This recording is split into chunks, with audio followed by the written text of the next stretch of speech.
ខ្ញុំព្រះករុណាសូមនមស្ការក្រាបបង្គំចំពោះព្រះរតនៈទាំង3ដោយសេចក្តីគោរពវេលាព្រឹកថ្ងៃអាទិត្យ12រោចខែជីឆ្នាំមសាញ់សប្បស័កពុទ្ធសករាជ2569ត្រូវនឹងថ្ងៃទី22ខែមិថុនាឆ្នាំ2025វេលាព្រឹកនេះខ្ញុំព្រះក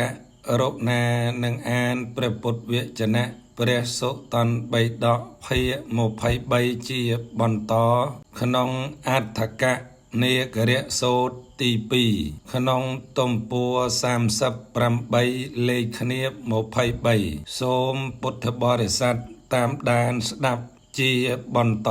សូមអនុមោទនាកាលដែលព្រះអនន្តថេរៈសំដែងយ៉ាងនេះហើយទសមគហបតី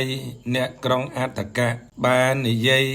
នឹងព្រះអានន្ទមានអាយុយ៉ាងនេះថាបបិទ្ធព្រះអានន្ទដ៏ចម្រើនបុរសស្វែងរកកំណប់តែមួយស្រាប់តែបានកំណប់ទាំង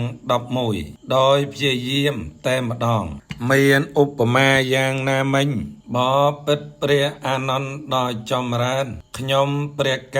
រុណាស្វែងរកទ្វារព្រះនិព្វានតែមួយសោះស្រាប់តែបានទ្វារព្រះនិព្វានទាំង11ដោយការស្ដាប់តែម្ដងក៏មានឧបមាយ៉ាងនោះដែរបបិទ្ធព្រះអានន្ទដ៏ចម្រើនមួយយ៉ាងទៀតរបស់បរោះមានទ្វារ11កាលភ្លើងឆេះទ្វារនោះហើយបរោះម្ចាស់ផ្ទះនោះអាចនឹងធ្វើខ្លួនឲ្យមានសូរស្ដីដោយទ្វារតែមួយក៏បានមានឧបមាដូចម្ដេចមិញបបិទ្ធព្រះអានន្ទដ៏ចម្រើនបណ្ដាទ្វារព្រះនិព្វានទាំង11នេះខ្ញុំព្រះករុណានឹងអាចធ្វើខ្លួនឲ្យមានសូរស្ដីដោយទ្វារព្រះនិព្វានតែមួយបានក៏មានឧបមាដូចឆ្នោះឯងទំព័រ39បបិទ្ធព្រះអានន្ទដ៏ចម្រើនតាមទំនៀមពុតិរដ្ឋីទាំងនេះកាលបរិញ្ញសិល្បៈសាស្ត្រក្នុងសំណាក់អាចារ្យណាតែងស្វែងរករង្វាន់អាចារ្យដើម្បីអាចារ្យនោះចំណងបើរូបខ្ញុំព្រះករុណានឹងខានធ្វើការបូជាដល់ព្រះអានន្ទមានអាយុដូចម្ដេចបានទើបទសមគហបតីអ្នកក្រុងអត្តកៈបានប្រជុំភិក្ខុសង្ឃដែលគង់នៅ